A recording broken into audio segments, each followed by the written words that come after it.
Greetings and welcome to What's Wrong with Wolfie Discusses. My name is Jason. And I'm Rich. And I'm Chris. And I'm Steve. And this time we discuss What's Wrong with Wolfie.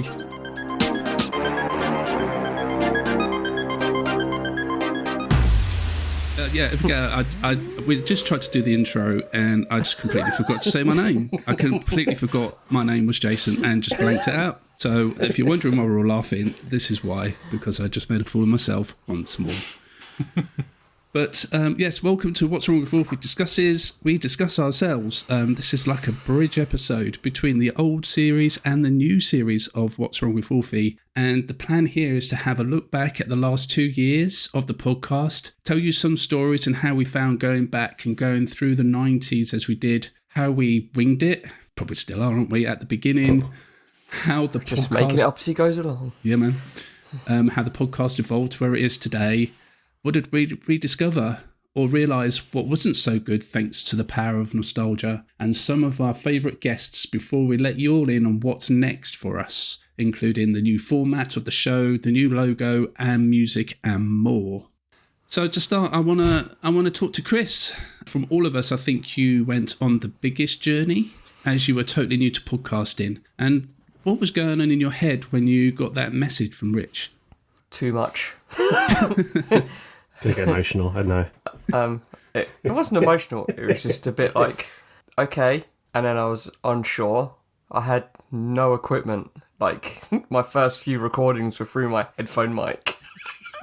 So, yeah, I had completely out of the blue one day, and I know, Rich had been podcasting for a while, and I think you had been as well, didn't you, Jason, at that point as well? Yeah, no, I'd done a few with my friend Liam, but more as a co-host instead of like actual host of a podcast. But yeah, and it was completely new to me. I didn't know what etiquette there was. I didn't know, I didn't find my presenting voice, you could say, or co-host voice for a long while, because my brain was just on shuffle and I just hit play. I mean, I like to think I've changed and evolved, if you want to say it, through the 2 years. I think so, yeah, because especially from an editing point of view, I guess, or even just recording the podcast with you, it's like, I think at the beginning, like you say, your mind went on shuffle and it kind of went on auto. So I think me and Rich would sit here while you just went. Yeah. I've kind of adapted to toning it down a little bit. Because I think that excitement kind of thing is kind of plateaued now, so I can control it sometimes, if not most of the time. I think in the first few sets of episodes, I think 20, 25 minutes is probably a good time where you just go off, and me and Rich would just sit back and just let it go. just let him burn out. Yeah. Just let him burn out. He'll have a nap and he'll come back later. But it's funny you say that about that and finding the etiquette and all that kind of stuff, and it's true. I mean, it's like with anything else, isn't it? It's like the more you do it, the more you learn, the more you progress. Yeah, it's like giving an animal treats for tasks. Yeah, it's like learning from you guys. Just listening and seeing what structure, and already after about the first couple of months, I think I started to just relax and adapt to the natural structure of conversation. So I knew when a segue would roughly appear, because and then I'd sort of just go quiet and then wait for you to introduce and everything like that. So it's and as you've been learning all this stuff, I've been learning how to edit you. If that makes sense as well. I can't even edit myself, Jason. That's a task that no one should be given. Because it's like at the beginning as well. Because for me, like doing this podcast, you're right in saying that for a few years I did another podcast with Liam, but he was the one that was in control of the editing. He was the one who did all the publishing. He did all I do what you do kind of thing. I just turned up, recorded with him for a couple of hours, and then I went off. And so I'd never hosted a podcast before coming into doing this. I'd never even edited a podcast before. So those two things for me were completely brand new, and I've literally been learning myself, these two different things together as we've been going through all the different years. And it's been quite an interesting journey, because like the pilot episode, right? I remember with the editing, I had no clue what the fuck I was doing. Like, I had no idea whatsoever. And completely just like looking up tutorials on the web, going, what does this do? Oh no, I've just broken it. What does that do? All right, okay, cool. And I kind of managed to get through it. And I remember exporting it onto the computer and trying to upload it to Anchor. And Anchor was saying, no, we won't accept this file. It's too big. I said, what do you mean it's too big? It's just a bunch of guys talking. How can it be that big? And like the limit for Anchor is like 250 megs for an audio file. And I think this file was like a gig. Oh, God. So what I decided to do was to split the podcast into two halves, into two files that were below 250 megs or whatever it was. So I could get both up onto Anchor, and then I used the Anchor's internal editing thing to kind of like splice the podcast together to make it one whole, right? And basically, like, it took me forever, and my wife was getting irate because I was spending all my time doing this podcast and not being involved in real life. And I managed to get it up. I managed to publish it, and it was there. But like, all I had to do was export it in MP3, and that was it. It would have come in at like 70 megs or something. Job done. Thanks very much. But like I said, I just had no clue what the hell I was doing. One of those situations where you don't know what you don't know. Exactly. No. And you learn on a job. Yeah. And that's how my editing journey with this podcast has been. And even now to this day, obviously I'm much better at it than I was there. I mean, I still don't know. I still look at things on there and go, I don't know what that does, but I'm not touching it because I'm probably going to blow it up or something. So I'll just leave it alone. But yeah, that was my biggest thing with the hosting. So it's interesting. I mean, for you, Chris, with learning that etiquette and kind of picking up on the segments and stuff, that I guess that's been your biggest journey, hasn't it? Yeah, and the whole thing in general, it's also allowed me to reconnect with people that I lost contact with. Yeah. And then meet new people. It's kind of a bit of an escape for me as well, because being down here, I'm so far away from family and friends that I can't just like phone them up one day and say, do you fancy a drink? Or let's go and do something. I can't do that because they're all up in Kent.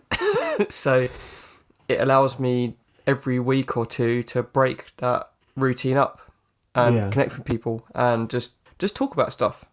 Just let our minds wander and just chill out for a minute. Just forget that the world exists for 2 hours. It's done me a favour that way. Yeah, I do like that side of podcasting. Like it's so hard to just get together and just do something sometimes, and the podcast gives us that excuse, I guess, to all come together and spend a couple of hours just talking shit. I think definitely as well. I mean, I think probably there was a real surge in podcasts being started over the last couple of years. Plus, in COVID, wasn't it? Yeah, it was a bit of a lifeline for people, for the mental health, for absolutely, having something to kind of just invest just vent, energy it felt like it was a constructive pursuit that was positive and was the next best thing to being in a room with people. So even if we were quite late to the party, I think, because we were quite late, really. We weren't like one of the booming podcasts from like April or May time. We were like, November lockdown, let's go, kind of thing. Yeah, because I remember, like, when I got the message, I'd not long taken a contract out at the range because my place, being a chef, was shut down. And I found myself going from a 60-hour week to nothing. And that shit's hard. Yeah. And you're like, oh, so what do I do now? So luckily, the job came up at the range. They need like COVID marshals or something like that. And then I didn't leave for like a year and a half. But yeah, it allowed me to sort of get that out of the way and gave me something to focus on, because you just go stir crazy when you're in your house and your wife's at work and your family are about 150 mile away and you're just like, oh, God. I mean, I've got family down here, but I mean, not like my mum or my brother or anything like that. So, yeah, it was a bit weird. I mean, when I was podcasting over lockdown, that was literally the only time anybody saw me or spoke to me. So it was like, I have a reason to put some trousers on, which is always a good thing to have. True. Yeah. And Rich, like, I mean, has there been, I don't know, like, I mean, you've been podcasting as well. You kind of was quite experienced at it, I guess, when you came in to do this podcast. You question that from hearing me, but yeah. Yeah, I guess so. I mean, I was like, I was very much, long-time listener, first-time podder. Kind of got in from the ground floor with basically jumped in on podcasts that I was actually listening to at the time and then became a part of them. We're going back a few years now as well. And then kind of went off the boil a bit because at one point I think I started up like a very short-lived Formula One podcast that started right at the start of the season that then didn't happen because of COVID. I shelved that podcast very quickly. I just didn't have the attention span, and I actually kind of got quite anxious every time I was thinking about doing it because I was very much in your shoes, Jason. I was kind of leading it, presenting it, and even now I still feel like a bit of a... For me, the idea of presenting, it doesn't entirely set my world on fire. A bit of a square peg, round hole kind of feel for me. I probably am better than what I think I am. I'm sure I am, but I've not given it much of a crack. Even at one point as well, I'm not too heavy now, but I had a period when I was doing podding, when I was doing some gaming related stuff. I actually had a bit of a period. I don't know if it was just like my mental health, but I had a bit of like imposter syndrome where I felt like I should be doing this because I don't actually play as many games as what other people do. So I felt like I didn't belong in the space. And I think doing Wolfie, this has been the best fit for me so far because it does just tap into something I love, broader subjects, movies, TVs, film. It's not just one specific topic. It's a bit of a broader audience instead of just a single specific community like the gaming community or sports. I don't have to necessarily go in with knowledge. So I guess I don't feel like I'm as exposed as what I was in doing other podcasts. I didn't always feel like, I think as a result, I didn't always have a lot to say and I kind of would hang around the background a little bit. I get what you're saying because like when I used to do the gaming podcast, I kind of felt the same way in the sense that I couldn't keep up with the games. And I started feeling a lot of pressure because I didn't know everything, or I didn't know as much as other people did about more up-to-date games. And it kind of made me have a bit of an imposter syndrome at the same time as well. So I need to stop enjoying it. See, like, if I'm not enjoying it, what's the point of this? This feels like homework assignment. I'm meant to be doing this to have a laugh, to kick back and let off some steam, not delivering content. Yeah. As regards, I'm glad you brought it up, Rich, because mental health, actually, quite recently, you guys have helped me through probably one of the darkest periods of my existence. Oh. And it came along 6 months before my dad. Yeah, that sounds about right. I hit an extremely bad patch of my life, and you guys kept me going once a week. Oh, man. And Kicking me started now. No, it was hard and it wasn't, because obviously, me and my dad, we had a not difficult relationship, but a weird, not your atypical parent, like sons. And that happened, and I was just like, okay. And then every week, I knew that about 7, 8 o'clock, I'd be talking to you guys for 3 hours. And it actually helped me improve myself and get myself out of that vortex of despair, or pit of despair, if you want to quote a film. But no, that's what I mean. Like this whole podcast bringing me on in a roundabout way helped me out in the long run. Yeah, that's when that came along. That's lovely. And I was just like, if I hadn't have had this podcast to concentrate on, so like once a week I'd be like spending hours, days reading up about stuff I hadn't even got a clue about, that hadn't even crossed my mind until it came up on an episode recording, and it gave me a focus. It literally focused me, and it's been good. And that was the crowning glory of this podcast for me, is ushering me through that and seeing me out the other side. Jeez, man. That's lovely. Yeah. It's great. I mean, cool. The opposite of trauma is connection. So when you're in a dark place, having those sincere connections with other people is really helpful. It's also why a lot of people love to listen to podcasts as well, because they're able to have that sort of third party connection. But I'm really glad to hear that. No, it's not a sob story. It's more along the lines of if something helps you out, and I wasn't even conscious of it at the time. The podcast was just a thing that I did, and it was only after the first year, I think, I was like, that's really helped me out. It's helped me just focus, put some effort in, look up some stuff. I was playing games properly for the first time in years because of this podcast. Like, I was watching films that I hadn't seen in years and TV shows I've barely seen, and I was just like, it was nice. Taking notes on a notepad in front of the TV at like 6 a.m. in the morning, you know. Notes? Like, Jesus, you're more prepared than us so far. Yeah. Well, not notes, more like, Chris doesn't need notes. I didn't do notes, I just freewheel it. Writing down the names of all those Star Trek characters you keep forgetting the names of. You know. Was it Yeah. Spot? Oh, There is that. Spot. Right, I'll remember that for the podcast tonight. And, It's like Patricia Roulette all over again, isn't it? don't. Can't live that one down, can I? We'll let that one go No. one day. No. One day. Or JFK was it his successors or Oh, Chris, inauguration? everyone have That was forgotten about that one, mate. I Everyone haven't. forgotten. I'd forgotten. haven't. Thanks, Chris. Appreciate it. Yeah. I haven't. Cheers, I man. still haven't sent you the Dead Kennedys CD either. Cause, No, you haven't. You can No. keep it. It's fine. I've never listened to their stuff. I don't know who they are. I just know that there's a band called Dead Kennedys, and it just the joke was there. If you want to hear these, lovely gaffes from myself, then they're all out there on their respective episodes. So yeah, but briefly we're talking about this gaming podcast that we did, and me, Rich, and Steve have all been involved in that podcast, and I think without it, we wouldn't be here today sitting down doing it, because that's how me and Rich got talking together, and thanks to the Dreamcast, I think that makes the console hold a little more bit of a special place.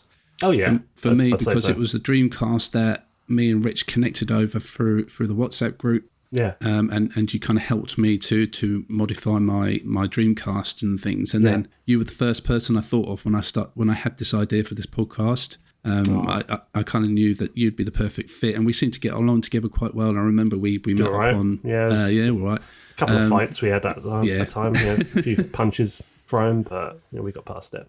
I hit harder, didn't I? I mean, come on. Yeah, maybe. And we, I remember we hooked up over Skype for a while just to see if we could actually manage to pull this off together. And thankfully we thought that we could. But then it was your idea to bring Chris in, and it was a great idea, and it's been wonderful to have Chris on here as well, and to meet and get to know, and not obviously to get to know you, but to also to get to know Chris as well through this podcast as well. Yeah. And I think because of this podcast as well, that I now have two great friends because of this. So, and it's Run for your life, the emotions are coming. I know, right? It's still weird to me that it's like Chris, this guy there from school. Yeah. And there's Jason, a mate I met online the last year or so. 2 months, no, longer than that. Obviously, we've been going a podcast for 2 years. Jesus, the last 2.5 years maybe. And you guys have met up since. And it's so weird how it's kind of the worlds have kind of that was merged. a random did. one. We It's still been haven't got around to fucking talking years. about that either, is it? Yeah, you've met Chris. You've seen Chris way more recent than the last time I'd seen Chris. And what the fuck? It's such a weird thing, but it's really nice. When I knew you guys were meeting up for the Bond thing, it really was. It warmed my heart. It was nice. It was really nice. Because there was a point, wasn't there, where I sent you guys a link. I was like, have you guys seen what's happening at the BFI? No. Yeah. Here you go. And then I checked my phone at was it 8 a.m. the next morning, and Jason's like, I've booked tickets for most of the event. You are going, aren't you, Chris? Yeah. And then, because of London being what it is, we're on the tube most of the morning, didn't see any of Jason's messages. And when I actually got to the BFI, my phone started vibrating when we got off the tube, and I was like, what? Where are you, bud? I'm here. I'm here, there. And then we're walking around. And then this guy came up to me. It's like, 6'4" guy. I was like, my brain just stopped. I was like, I don't know. Oh, I saw Jason once on a video call, and it took me a couple of seconds to go, oh, it's Jason. Yeah. I recognise that voice. I was just like, I was so sorry. I was in a different zone entirely then. But yeah, it was an awesome day. That's nice. That's really, really nice. I think on that last point I was making as well, like with all the editing and the hosting and stuff as well, like that. Obviously, just jumping in this with people who didn't quite know really in some ways, and obviously the first episode, wasn't it? The first episode we recorded was the first time I spoke to Chris. I think so. I can't remember. I can't If remember we did have either. a call before that. I'm not I sure. I don't think we had a Sure. phone call, did we? No, I think maybe you and me, Jason, maybe I had a call or something. we did, But I think Chris just jumped in cold. And Yeah. Yeah. So getting to know both of you, but more so Chris than you, Rich, as well as all this kind of stuff. It just made for an even more interesting and exciting journey at the beginning, I guess. Yeah, totally.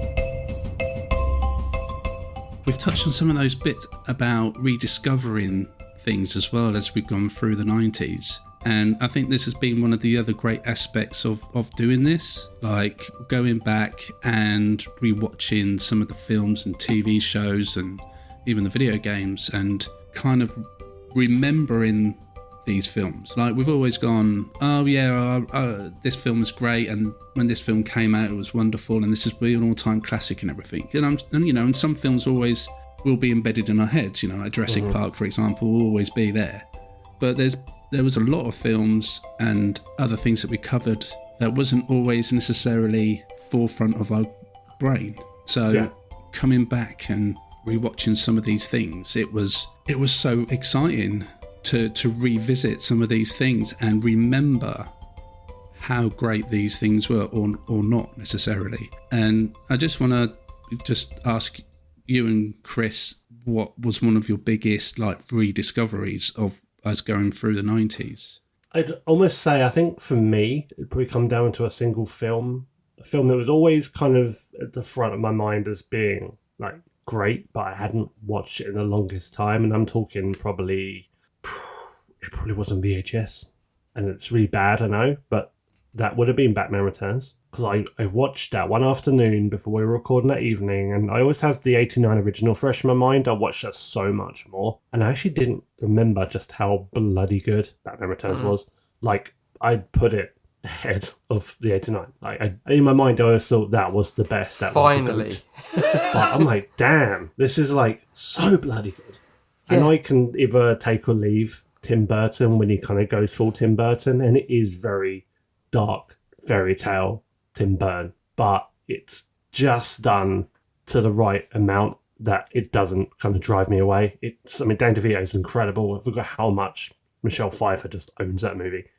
And yeah, I was in my element watching that one afternoon. I got the basically Batman and Batman Returns on 4K Blu-ray and watched that. It was just this is so amazing. It looked fantastic. Obviously, yes, that was part of the appeal of rediscovering it, but I forgot how goddamn good that movie was.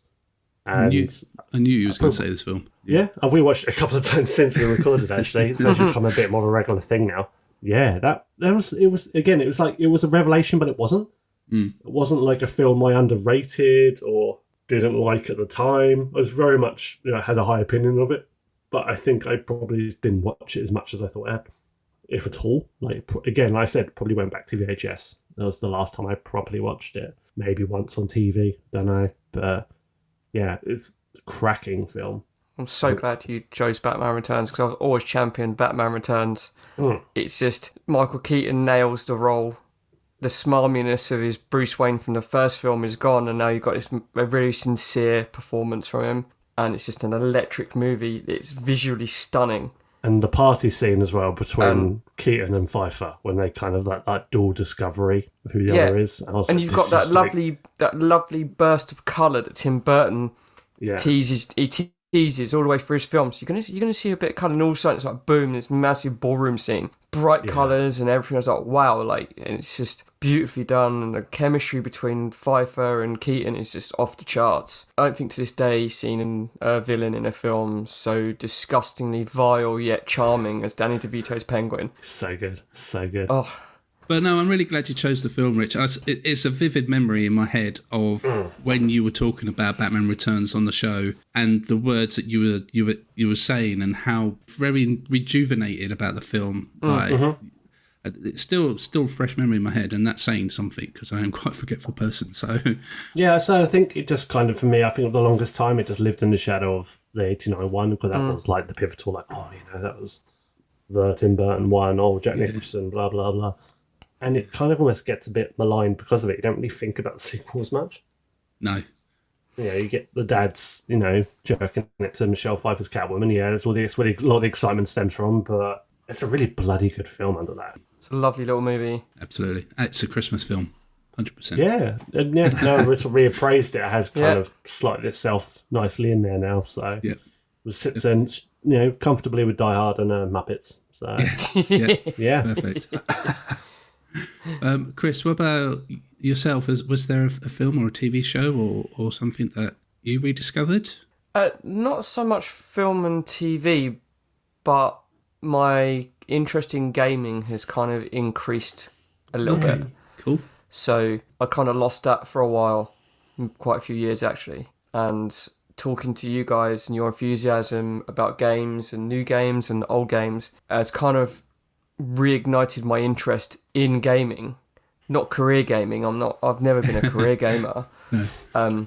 But getting the Switch last year for my birthday finally, and then accumulating the games and playing with my family, playing Super Smash Brothers and Mario Kart, and Good times. It's been fantastic. Because again, I was on the fence about a Switch, or couldn't get hold of an Xbox for love nor money, and now I've just lost interest, I think, in even attempting to find one. I might do eventually, but they're out there now, so they can be got. Yeah, they're a bit easier now. Yeah, just gotta have to scratch to get one. But that's the problem. Yeah. And just that reigniting of gaming and stuff. And because not long after I got the Switch, we had the guy who produced the game Horace. Yes, was on as a guest, and hearing his enthusiasm and his links to mine and Rich's neck of the woods in Kent. Yes. And the fact that a lot of the levels and jokes were done at the expense of a lot of the areas of Kent that me and Rich do well. Still now, I think by that level, it was the high street, and you could tell it was modelled on Sittingbourne. Yeah, I was like, and I remember saying, I remember saying to the guy, I was Japanese handheld. Yeah.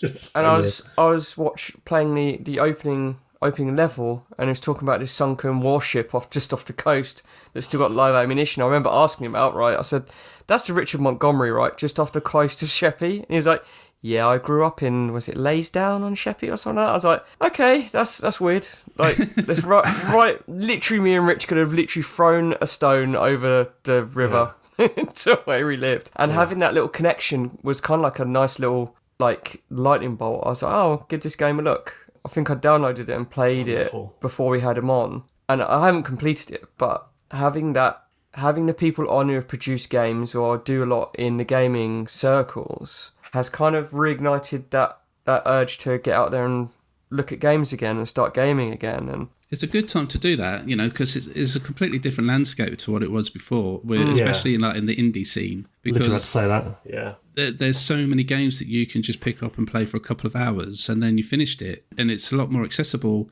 for people who may not necessarily be completely, you know, invested in games, but have a casual interest in them. And these indie games serve that purpose perfectly for you. And like some games can just be 2 hours, like I said, some can be 10 hours, and it's got that kind of nice like balance for a casual gamer, I guess, and still have like amazing experiences with the games. I mean, some of the indie games that I've played are some of the best games I've ever played, and I've had so much like emotional connections to some of these games, or I've just completely like gone bananas and I just can't think of anything else, or I'm just completely 100% invested in these little games. See, that's the thing with me. My interest is like so broad. A game has to capture the essence of my interest. I can't just pick up a random racing game or a random shoot 'em up game or a survival game. I have to be invested in the concept and the execution of that concept before I even go, I'll give it a go. Like, for instance, I'm a big history nerd and I love Indiana Jones. So when Uncharted came along, I was like, shit, that shit's for me.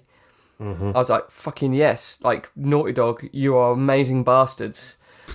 And then I hadn't played an Uncharted game for a good 6, maybe 8 years, and then they remastered the first one. I downloaded it on PlayStation. I was just like, this remaster's amazing. This is stunning. And then I ended up playing all 4 games all the way through, and that was all I played. I'd get up early in the morning to complete a stage or complete a puzzle because I was that invested in it, and it's been a while since a game did that. And I'm the same with The Last of Us. So I've not played The Last of Us 2 because The Last of Us, again, speaks to people like me and yourselves who are into the kind of post-apocalyptic world and survival, and the fact that you had to forage for bits to adapt your weapons and your carry bag and stuff like that and survive that way was great. And it had a good narrative. It was just all round really well done. The same as the first 2 Arkham games done for the Arkham series. I'm not including the third because I still didn't complete that because I just got bored with that game. You can have too much of a good thing, kids. Yeah. And, I do think you, Chris, you're getting back into gaming. I think definitely something you want to explore, especially with having the Switch. You'd really love a lot of the really narrative-driven indie games, like your Firewatches and Gone Home. It's that kind of thing. Yeah, Firewatch is a really good game. Yeah, definitely recommend that. But, I mean, I wholeheartedly recommend that you would sit down and play The Last of Us 2 at some point because it is like a big-ish game, but it's not big. I mean, you're going to have it done in, 25, 30 hours of play. And yes, that is a long time in some aspects, but it's not Red Dead Redemption 2, Assassin's Creed, Skyrim kind of talk. Like the other Naughty Dog games as well, it's 30 hours, but it's 30 hours of very closely curated stuff. So good. It compels you to keep going, does. and there's not a moment in there that is boring where you get lost or whatever. You should definitely play that because then we can talk about it. Because I would love to talk about that game. Yeah, it's one of those things that I knew the second one was out, and I held out to get a next gen console, which never happened because we all know what happened with that, don't we? And no one could use as rare as rockin' or shit to get hold of a new console at that point. I was just like, okay, I'll get around. And I just never got around to it. 3 years later, here we are talking about it. Yeah. It's relevant too because there's that new TV show. So. Yes, I've heard good things. I've heard good things. Yeah. Very good, very good.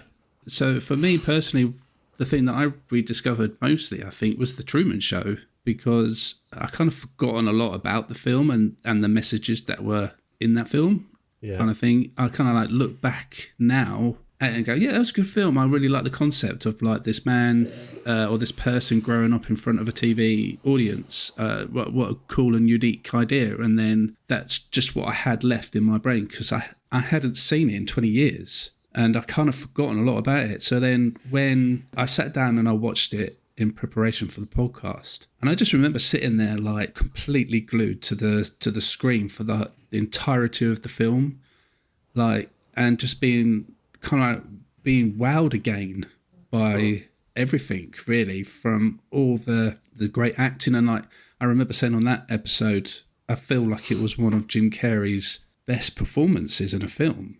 Like he really portrayed all the emotions that the character was going through, that Truman was going through in the film.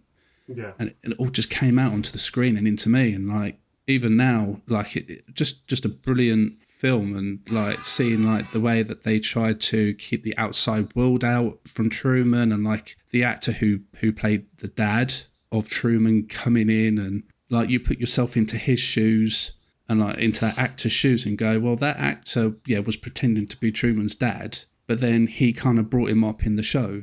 So he kind of really is his dad. And all these kind of thoughts were going through my head and like putting myself in that person's shoes and all that kind of stuff. And it just made me look at the film in a completely different light. The question, I think, when you're more grown up watching it, like you said with the dad, that's when you start seeing it, you start questioning what is real emotion, what's not. It really plays with your emotions. Like, is that dad actually generally cut up because he has been around this boy for so long, or is he playing his role? It definitely hits different when you watch it at an older age. I love Truman Show because I think before you got like Eternal Sunshine of a Spotless Mind, I think this was the film that showed Jim Carrey's like potential. And Jim Carrey's demo reel. Yeah, and it's like, it is a fucking poignant film at times, and it isn't, the typical Jim Carrey vehicle. It definitely hits different compared to your Masks, Ace Venturas, It's one of my favourite films of all time. Easily top 20. So. Yeah, we always watch it at least once a year in our house. And I think I mentioned it on a recording. If you guys have never seen his film The Majestic, just try and watch it. Okay. It's basically Doc Hollywood, but with a cinema and with an interesting twist. Okay, yeah, I've not actually seen that, I won't lie. It's again, I watched it once, and I think I'd seen The Truman Show at that point, and then Jim Carrey did his other straight role, and it was in The Majestic, and I was like, oh, what's this about? It's like Jim Carrey. I was like, it's worth a look. It must have been like, you find these films at like 11 p.m. on Sky Movies. And I watched it, and I was like, wow, that dude's got some good talent, and I wish he did more of it. And yeah, it's good. And it's very different from The Truman Show, but it follows the same emotional beats. I kind of, off the back of The Truman Show, want to look into more of the more straight films that he did, because I'd never really paid much attention to those when they were first released, because I was in the mindset, and I should have been more open-minded, especially after The Truman Show, but I was like, well, Jim's not really doing what he does best, so I'm not really interested in those films. But I think now, as an adult, I think I would probably appreciate them more, and it's something I definitely want to go back to. I mean, things like what you say there about The Majestic, Eternal Sunshine of the Spotless Mind. Yeah. I've never seen that. Have you not? No. Really good. Oh, wow. Really good. And is it Man on the Moon? Man on the Moon is fantastic. That's a great film. It might be my favourite Jim Carrey film, to be honest. See, I just stupidly ignored them, and I've never sat down and watched them. So I really should want to do that. Things are, you've got Eternal Sunshine, The Majestic, and The Truman Show, where you've got proper straight Jim Carrey. But Man on the Moon is the most like weirdly perfect vehicle for Jim Carrey, because you've got seriousness masquerading as madcap, masquerading as serious.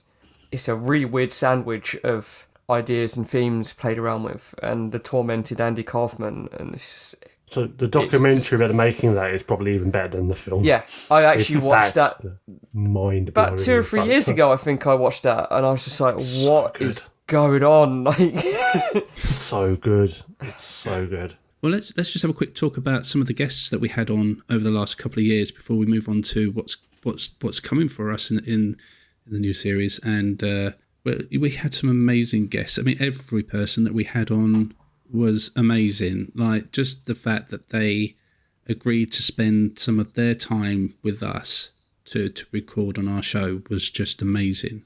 And obviously, big shout out to the amazing Cliff Foster of the N64 Live podcast. He's our triple guest champion, and I hope that's not the last we hear of him on the show.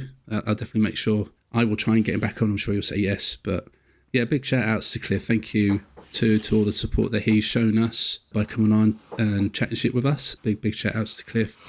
And obviously a big shout out to Ash Versus as well from Under Consultation podcast, because not only is he a great podcaster and he does a great show, but I guess he's probably one of the people that I kind of look up to and kind of influence the way that I've edited this podcast or tried to host it in some ways. So it was a real pleasure to have him on the show and to be able to record a podcast with him for an hour and a half, 2 hours. That was probably one of the biggest highlights for me as well. But I think I will save some of the other ones for you two to discuss. Got a bit crazy, didn't it, really? Yeah. All of a sudden, it's just like, what? Okay. We've got who now? Yeah. Twice? Yeah, definitely. Yeah, truthfully, proper bucket. I mean, before I even knew what a podcast was, I even thought about ever recording a podcast because they didn't exist. I always thought, I'd love to meet, Mr. Biffo, Paul Rose, and Dominic Diamond. And in the space of, the last year, 18 months, we recorded with both of them, and in the case of Biffo, twice. Twice. And not taking anything away from Biffo, but yeah, Dominic Diamond, that was just, nothing can touch that. Nothing can equal that. It was just so much surrealness wrapped up in a tiny little bundle. It was just absurd when you came to me and said, like, yeah, we've got Dom on. I sent him a message and he was like, yeah, sure. why not? You sub to my Substack, so I'm feeling generous. I'll give you like an hour of my time. Yeah, I could not believe that. Like, I threw a cheeky DM on Twitter at him, and then I completely forgot about it because I thought he's either going to A, ignore it, or B, say no. Yeah. And I remember we went out for a day to Thorpe Park for my child's birthday, and I remember we just come home, we just got back in the door, and my phone pinged, and I looked at it, and it was like a Twitter notification, and it was Dominic Diamond, and I was like, all right, here we go. So I opened it up, and he says, as you so kindly retweeted my tweet about my new Substack, Karma and all that, I'd love to come on your show. And I was like, fuck. Shit. I literally verbally shouted out shit. Like, my kids turned around to me and were like, kid's Dad. birthday, how could you, Jason? I know. I couldn't help it. It was like crying. an automatic reaction. And I was like, oh my God, I can't believe it. I can't believe it. I can't believe it. And I texted you guys straight away. And I was like, this is absurd. We're actually going to talk to Dominic Diamond? Really? Yeah. And he was amazing, wasn't he? Mm-hmm. Yeah. Completely. I think growing up watching him, and he always has that dry sense of humour, a bit, a piss taker. You kind of must go in with that thinking, is he going to be a bit of a shit? But no, it is his persona, and he's just a lovely, down-to-earth, approachable, warm, all the nice ways I can describe. It's just a lovely bloke. And you go into that with all that nostalgia. Massive Games Master fan. That was like really important television for me during like my formative years. So, as it was for a lot of us. And that was just ridiculous. Do you still think about it now and still kind of like smile a little bit and think, I still can't believe that happened? It almost goes to the back of my mind, because in some ways I almost don't think about it because I don't think it happened. Yeah. I almost think like one day we will record with him. I was like, yeah, we did. And then I just get on with my day. It's just kind of weird. Yeah. It almost, it's crazy. It's crazy. And you can't take that away now. I mean, shit, the people I've talked to on not just Wolfie, but other pods in the last few years is crazy. I've had Sissy Jones, who's in Firewatch. Oh God, I can blank his fucking name now. Corey Marshall? That's the one. Jesus. Corey Marshall. Yeah. He said the name of your F1 podcast, and I'm not sure he understood it. Yeah. He just said three pricks. I just was like... If anyone doesn't know, Corey Marshall did the voice of Ryu in Shenmue. Yeah, I just was like, what the fuck am I having a chinwag with Ryo Hazuki? What the fuck? I remember like being excited on Christmas Day playing Shenmue. And and that was the beginning of it. And hey, here we are now. And I've recorded with Dominic Diamond, and I've had 2 chinwags with Mr. Biffo. Mr. Biffo, who I grew up sitting cross-legged on the bedroom floor with the remote, browsing through Channel 4 teletext, reading Digitizer every day after school. Mm. And here I am, like 25 years on, 30 years on, and what the hell? Follows me on Twitter. Met him in a car park in fucking Harrow. At 10 o'clock at night. Literally was at 10 o'clock at night. Yeah, and just crazy. Yeah, and that's kind of the power of pods and little communities. Yeah, definitely. I mean, like you say, even Biffo was thanks down to Twitter and mucking around, I think, and I tagged him jokingly in some tweet. We were talking about teletext or bamboozle or whatever it was. Mm-hmm. And it was like, we should get Mr. Biffo on to talk about this. And then, obviously, because I tagged him and he came back and went, yeah, all right, I'm in. That was another one of those moments like, hey, really? Okay, awesome. Yeah. And it went from there, really. And we'd be lucky enough for him to say yes again to come on quite recently for our 50th episode with his lovely wife, Sanya, who was... Yeah, who's become a star over COVID, basically. That was one of... Probably the only good thing that came out of COVID was the rising star of Sanya Rose, like how she... kind of came to the forefront because obviously they couldn't mingle in a small space with Gannon and the gang. So and she's fucking awesome. So that was a real pleasure as well, definitely. Maybe that's not the last we'll get from Biffo. Maybe we'll. I'm sure we can hopefully persuade him even through my once again gaffes on Twitter. Now we just need to think who's next, who's on our hit list. Not like that. I just we'll wait and see, We'll wait and see. we've mentioned our guests that meant a lot to us. Chris, was there any particular guest that meant more to you? Not so much. I think Mr. Biffo was the only one I was more aware of than the rest, because they've been more sort of gaming centric or in gaming circles that I'm not really that up on as much. So Dominic Diamond, for instance, obviously I knew of him, but I never really went out my way to watch Games Master or read any of his publications. But having him on was so eye-opening when he was talking about how radio stations and TV stations work, and you're like, wow. So the rumours are true. That is how it works. Okay, but again, I think with Mr. Biffo, I think I fed off of that obvious ADHD mania, and it was glorious. It was the energy, like you know when a kid clenches their fists and like screams into the air like really excitedly. Mm-hmm. That's how that made me feel. Yeah, because I was sitting here and I was like, I've watched him on YouTube and his crazy batshit crazy characters, mm-hmm. and all his crazy antics. And it was Rich that said, Rich sent me his YouTube channel years ago and said, oh, you remember the guy we used to, like, you know, he's got a YouTube channel. I was like, what? Okay. And the first video that Rich sent me was of Venus. And I was just like, I remember Rich's text. He was like, yeah, check this out. This is Mr. Biffo is on YouTube. And I was like, what the fuck is this? And they were doing, was it an elephant's toothpaste experiment? Of course. Was that the one? Where he first unveiled Venus and he said, I'm just going to step out for a minute. He just came back in. And I was just like, oh my God, what the hell is going on here? And then he comes onto our show and I'm hearing his voice talking to me and talking to Rich and yourself, Jason. I'm like, this isn't right. This is not real. Like, what the hell? When I watched was it one of his most recent videos, I was like, I've interviewed that guy. Or not interviewed that guy. I've been part of a chat with that guy on our podcast. I was like, and he's got a video with like 1.4 million views or something stupid like that. It's like, what the fuck? Like, it was just really surreal. And I think bouncing off with that energy and that madcapness that, Jason, I remember you had to rein it in, didn't you, at one point? Probably, yeah. Because we're all just like, ah. And I was just, at that point when you had him on, I'd only been podcasting for a matter of months. Yeah, I think we had him on just before our first birthday. Yeah, so it was in our first year. And I was just like, and I started chatting, and the starstruck nature goes when you find out that they're just normal and traumatized like the rest of humanity. Yeah. And it was just bouncing off of everyone, and I could hear Rich bouncing off of him and talking, and then I was just like, this is crazy. I just couldn't get over what was happening.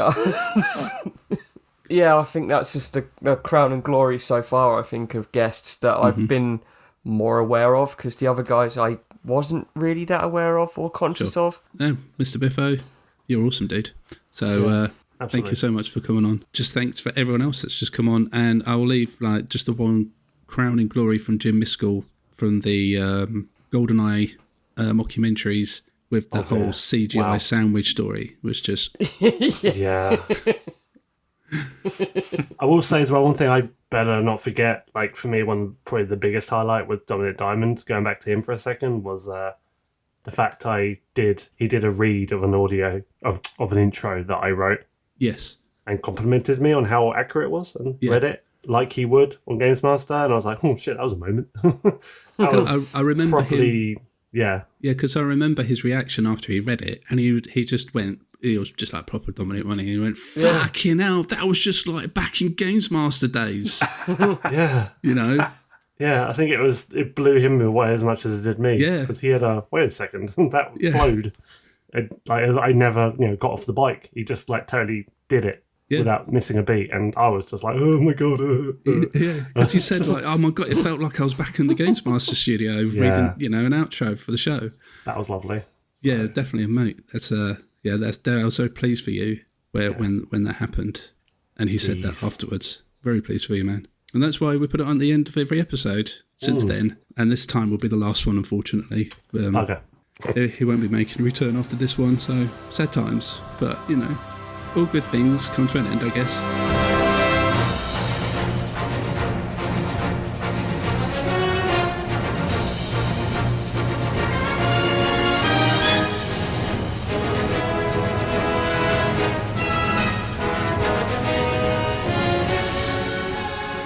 Well, let's get into what's coming from the podcast. I think we've spent long enough reminiscing over the olden days, and let's look forward to what's happening with What's Wrong with Wolfie in the future. And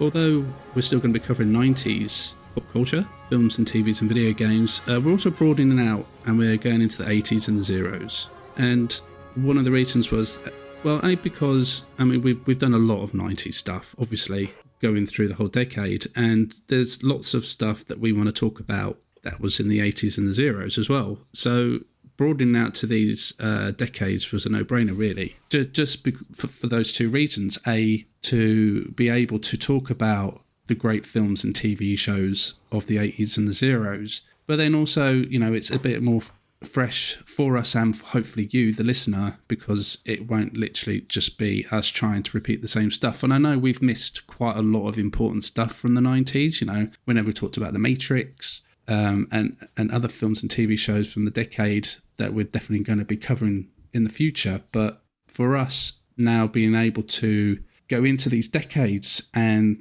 talk about Indiana Jones and Ghostbusters and Top Secret, and on the other side, you know, we could go and talk about Breaking Bad, Resident Evil films if we wanted to, all the way up, interesting one. And all that kind of stuff. Quite exciting, isn't it? Absolutely. I mean, yeah, you want to talk about films in the 80s, like that is a rich vein right there. Like, like you could, we could go 1,000 episodes on films from the 80s. So yeah, very, very exciting. Mm-hmm. And although I think we're going to be concentrating more on the films and TV shows of these decades, and kind of leaving video games behind a little bit. We still won't be forgetting video games. We still definitely want to produce content on the games from these decades, but I guess I don't think there's going to be as much. And I think because the reason why is just because there's so much content being made on video games from these decades already that, I don't know, we kind of just want to let the guys get on with that and let us talk about the TV and the film from these amazing decades. So that's the real reasons why we're going into that. And the way that we're going to do that is in the film episode, we're not going to go through the films like step by step. We're not going to break it down scene by scene or anything, because again, it's kind of been done. Other people do it and they probably do it better. But what we want to do with this is to kind of like have a general conversation about the film at the beginning of the podcast. And then we've kind of got like 2 or 3 extra segments to concentrate on the film. So we're going to have a chat about the cast of the film, the score, and then we're just going to have a chat about like our favourite moments, or maybe a moment that we didn't like in the film, before we have a chat about the ending of the film. And the best way for you to experience that is to actually go back and listen to our Christmas episode, because that was our practice run for this format. So that's the kind of thing to expect from us in series 2, and it's going to be the same for the TV episodes, but just changed slightly. So where it's like the favourite moments or moments that we didn't like, I think we're probably going to change that to like maybe our favourite episode or favourite episodes of the particular show, and just have a little chat about those instead. But I guess the biggest thing for us at the end of each podcast will be that we give a little personal verdict on whatever we're discussing, and then we're going to give it a rating. And then that rating, which will include decimal points, because we need, it's very important that we have these decimal points. Just because we don't want 3 films to have 9s. We want to be specific. We need a 9.2 and a 9.7 or an 8.4 or an 8.6 or whatever. And then these films or TV shows are going to get put on to our, we haven't come up with a name yet, the Wolfie Hall of Champions, I don't know, League of Legends or whatever. Copyright pending. Yeah, and then we're just over time going to build up this wonderful board of stuff that we've covered with our ratings on, and hopefully make it a little bit more exciting. You know, like, oh my God, the Power Rangers movie has just knocked off Mario Brothers. You know, and stuff like that. They're both 9s, but which one's the better 9? Yeah, exactly, the important Steve. question. Yeah. Exactly. So that's it. That's pretty much what we're aiming for in our new series. You guys excited for that? I hope so. Absolutely. Yeah. Excellent. And obviously, as we've mentioned before, Steve coming on full time as well as our fourth member is also awesome new part of the show. And I guess the only other bits I want to cover about what's coming forward is just to mention about our new logo. We do have a new logo. It's been lovingly designed by Jason Madison, who has been a guest on the show quite recently. We knew coming into Series 2 we wanted to have a new logo, and Rich, obviously being the graphic dude of the show, obsessed with assets, me. Put his boss hat on and just went off and sorted all this out, didn't you, mate? I did my best, yeah. So he got in touch with Jason and he come back with a couple of designs. And I think the winning one is pretty awesome, isn't it? I love it. Yep. Stays true to the spirit of the original, our existing corporate identity. Retains, it's familiar, but it feels fresh. Corporate something. So striking and bold will disrupt the podcast world. I don't know. I'm putting my ass now, so... Whatever, it's a lovely change, and it does incorporate the old logo, but it's done a nice, fresh way of doing it. So I'm quite excited for you all to see it, and I guess we'll be releasing that next month at some point. We've got to prepare to fast forward to record, which we'll release, and then maybe after that we'll do a little reveal of the new logo. So, and also we're going to have new music, new intros, new outros, and some bedding music that have been lovingly created by Jordan Cook. He came to my attention through Under Consultation podcast and the N64 Live podcast. He does all the... and Mr. Biffo, as well. Mr. Biffo, he does a lot of music for Mr. Biffo as well. I don't know how many more times I can get Mr. Biffo in, but I'm going to try and say Mr. Biffo for as many more times as I can to get Mr. Biffo in. So he has come up with some great music for the show, and I think the intro kind of just speaks to us perfectly. He's managed to get a nice little like Terminator 2-y kind of vibe to it, as well as some other vibes from the 90s, and it's just beautiful. And we've been sitting on this months. So I really, really, really, really want to get this out and get you guys to hear it, because I'm really excited. And he's doing some really cool bedding music for us to play in the background as we chat and he's really gone out and he's tried to recreate some different genres from the 90s, which really have captured these different music genres. And we're still waiting on a couple more to come back, but once he's done that, he puts them all into one big track for us. I think I might actually just listen to it as like a normal piece of music when I'm at work, because like just some of the riffs and tunes and everything like that he's come up with are just brilliant. The release day of the podcast will be changing from Thursday to a Wednesday. Makes a bit more sense, doesn't it? Because we've got all the W's in our title, so why not be on a day with the W? So what's wrong with Wolfie Wednesdays? Exactly. The septuple dubs. That was well quick. We're going to take some time off now. We're going to take a month off from releasing any new episodes, apart from the Prepare to Fast Forward that you'll hear after this one. But once that one's been released at the end of January, we're going to be taking the whole month of February off, and we're just going to be recording some of the new episodes. So we've got a nice little bank of episodes to sit on, and then we will release the first episode of Series 2 of the What's Wrong with Wolfie podcast on the first Wednesday of March. Exciting times, right? It is. Absolutely. Yeah. Love it. So I do like the idea of getting some episodes in the bank, a little bit of a stock, so we can just release them instead of, that's going to be quite nice. It makes it a bit easier for everyone. I don't think there'll be as much pressure on us, and makes it a bit easier for me because I won't be rushing the edit as much to try and get it out and stuff like that. I'll just feel it'll be a bit more relaxing. And every podcast we release will be super chill because there'll be no pressure. Yeah, exactly.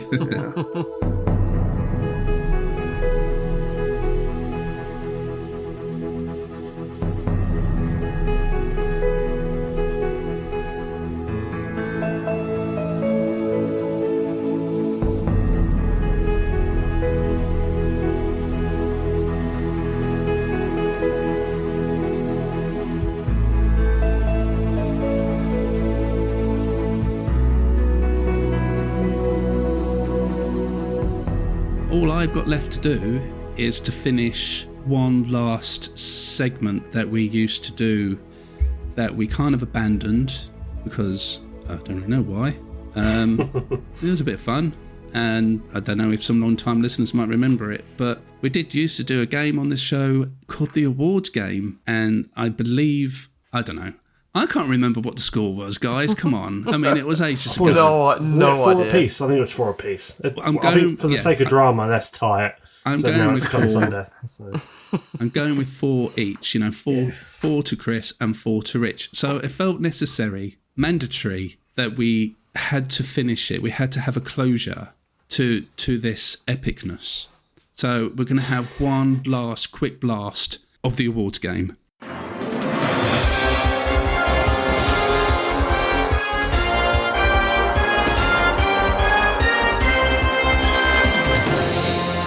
So what we're going to do, we're going back to the Oscars of 1999, and I'm going to read you 6 categories, and it'll be your job to guess who won that category. Simples. That's it. Okay. Person who gets it right gets a point. Person who doesn't get a point. Person with the most points at the end of the 6 categories wins. And what do points mean? Prizes? You three just completely blanked. I thought it was misdirection. I was on a bit. I was waiting for the studio audience to go prizes, but then I forgot we don't have one. But then we don't have. Wolfie Pod is recording in front of a live studio audience. Is that a Pets Win Prizes reference? No, it's not, is it? No. I don't know what reference it was. I just got it in my head. Yeah, what was that from? Let's bring the podcast to a grinding halt while we try and remember what that was from. Is it someone like Bruce Forsyth or Michael Barrymore or something used to say that? What a points mean? Feels right. Let's go with Bruce Forsyth and move on. So if you guys are sitting comfortably, let's get into the first category. And that is the actor in a supporting role.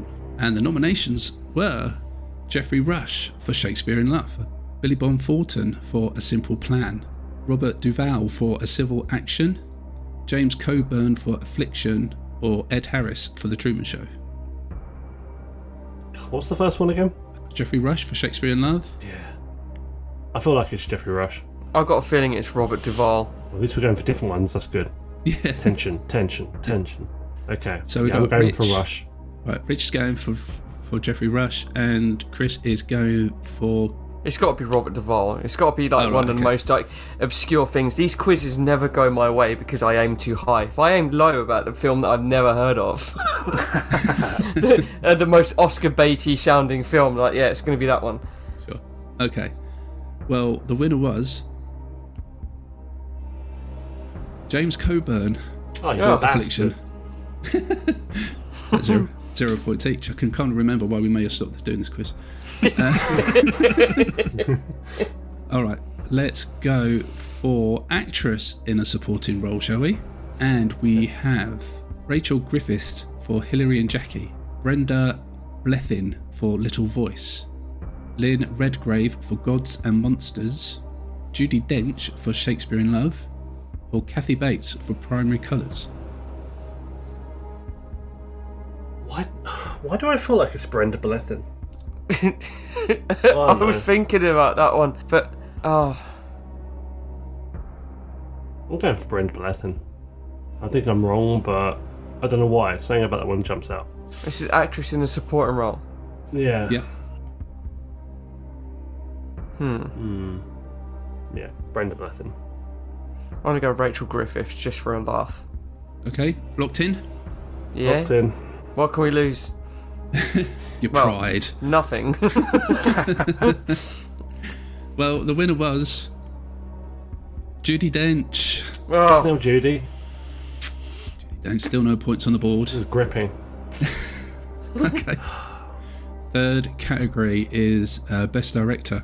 This could be easier, I reckon. Okay. You say that. You haven't heard the nominations yet. I hope they've got hard to pronounce names. So.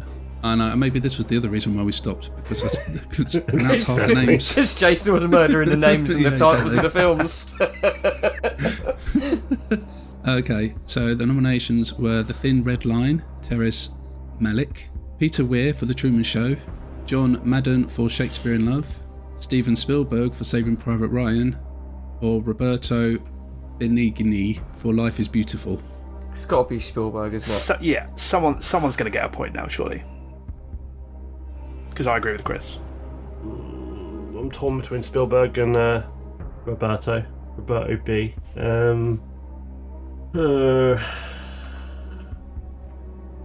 I don't want to say Saving Private Ryan because that's lazy now. I'm gonna go for Roberto. That's why I picked it. I was like, it's got to be in it. Spielberg's awards cabinet must rattle when a truck goes by the house. I'm going for Roberto Benigni. Okay. Benigni. All right, that's locked in. Roberto Benigni. You need to write that shit down and comic strip that. Okay. Roberto Benigni. God. Roberto Benigni for Rich and Steven Spielberg for Chris. Oh. Alright, the person who won Best Director in 1999 was Steven Spielberg for Saving Private Ryan. We have a point on the board. Oh, we all win now. This is the last time this is happening, Rich. Come on, man. I know, right? He's got other things on his mind, like grilled cheese sandwiches. Trust me, I'm full. I can't eat another one. So. Maybe he's named after a sticker album. Yeah. Panini sticker album. Go on, Jason. I know, I'm just trying to choose another category now because I forgot about it till the last minute, and I'm like, I remember I used to choose categories beforehand, so I was a bit more prepared. But I'm just going to go completely random here, and for the next category, it's the foreign language film. Oh Okay. God! I think I know this one. Are you sure you? Okay, and one of the reasons why I chose this category is because I literally just proofread it, and I know I can pronounce all these, so I'm good. What's the fun in that? Okay, so for Best Foreign Language Film in 1999, the nominations were Tango from Argentina, Children of Heaven from Iran, The Grandfather from Spain, Life is Beautiful from Italy, and Central Station from Brazil. I'm going Life is Beautiful. I'm choosing Central Station because it's the single most funniest film title I've. So Life is Beautiful from Rich and Central Station from Chris. And I can say that the winner of the foreign language film Oscar of 99 was Life is Beautiful. Yes. Rich has got a point. Whoa. Sweet. Thank you, Roberto. Awesome. I'm back in the game. 2 more categories left. Oh jeez.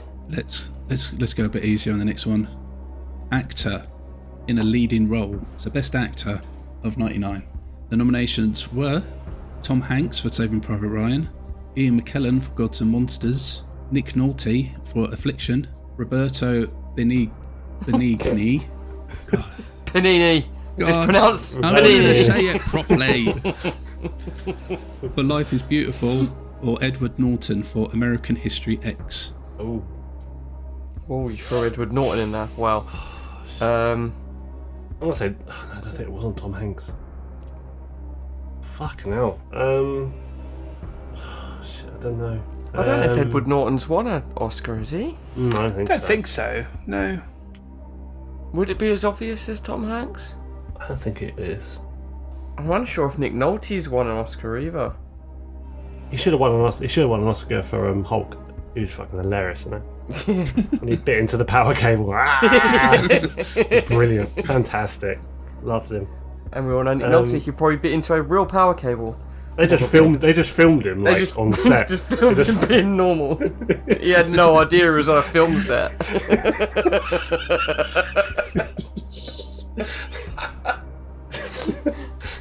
Oh, now the image of his mugshot just flashed through my head. Shit, man.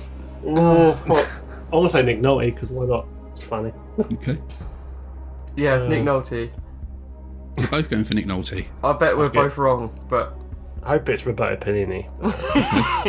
I think Jason's doing a comedy callback, and I think it is going to be Panini. Yeah. okay. So you're both locking in Nick Nolte. Yeah, Yeah. Okay. but he's funny. Well, the person who won Best Actor in a leading role was indeed Roberto Benigni. Seriously? Oh no. Damn it. So it's still one apiece. Guys, this is the last category. So I'm not allowing for you to choose the same answer.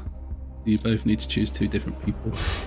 What if we just Surely you need some kind agree? of buzzer system. I know, right?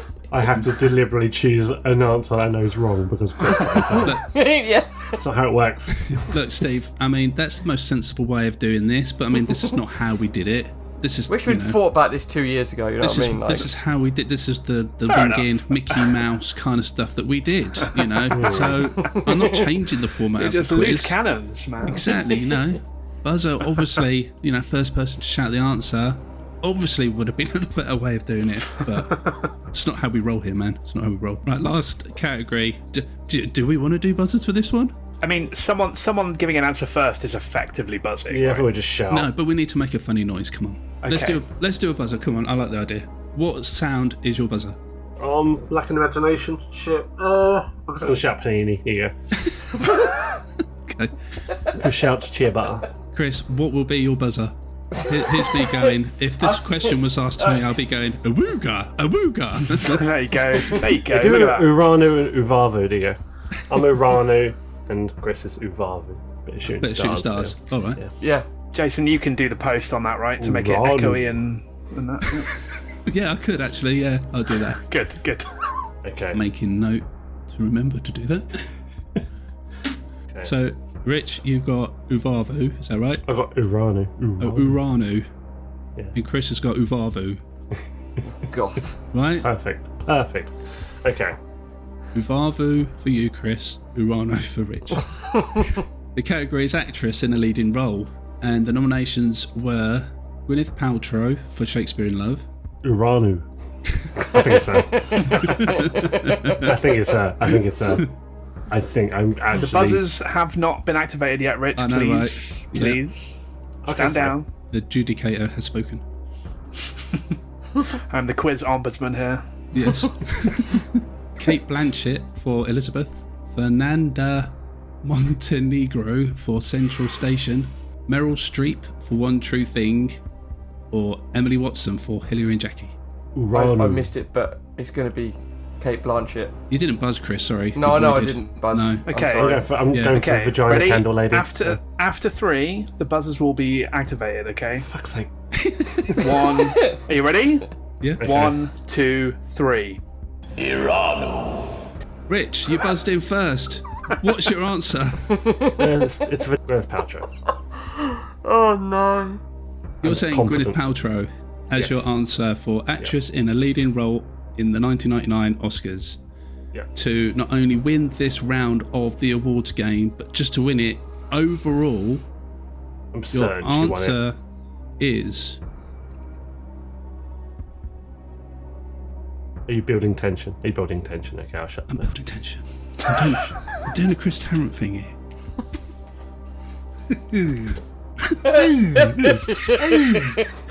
I've not heard that Chris Tarrant impression since school. Man, all the tension's gone. Sorry. Guys, come on. Sorry, Jason.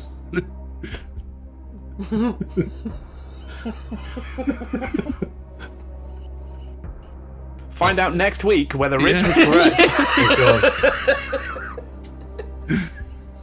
You're right, So- Chris. Chris? Rich. Oh, my God. Turns out my wife was actually in the background coughing when she heard Gwyneth Paltrow's name. So we had a system going where I was fed the answers. So I'm sorry. I will have to forfeit. I'm a cheat. No. Yeah. It's all right. We allow cheaters here. It's fine. Sweet. Congratulations, Rich. You are the winner. Awesome. You win. Just nothing. But I'll make it more exciting for you, Rich. I'll put some like hand clapping or cheering Please for do. you there. Please. All right? So cool. That's going to pair really well with Rich going, awesome. I know, right? It's going to be perfect. It's going to be like the greatest game show moment of all time when I hear that.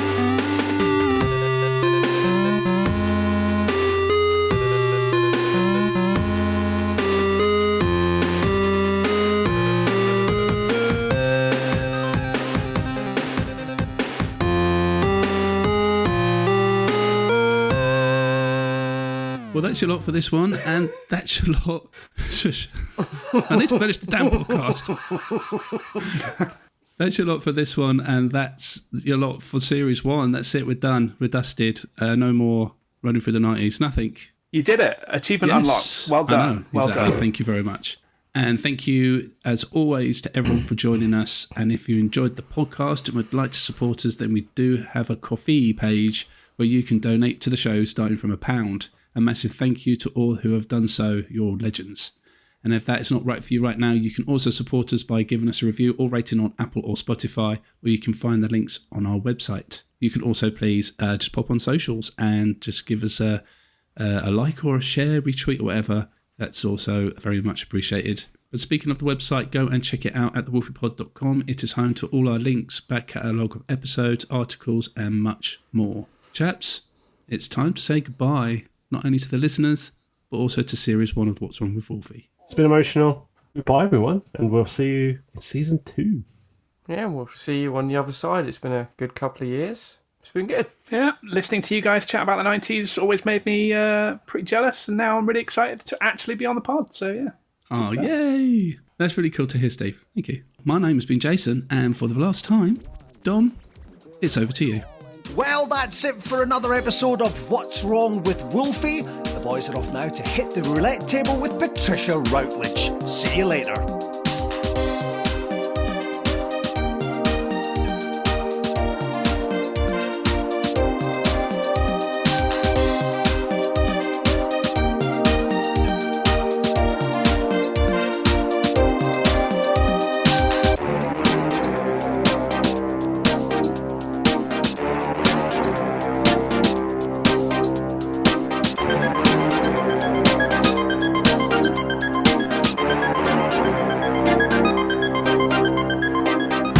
Hey Janelle, what's wrong with Wolfie? I can hear him barking.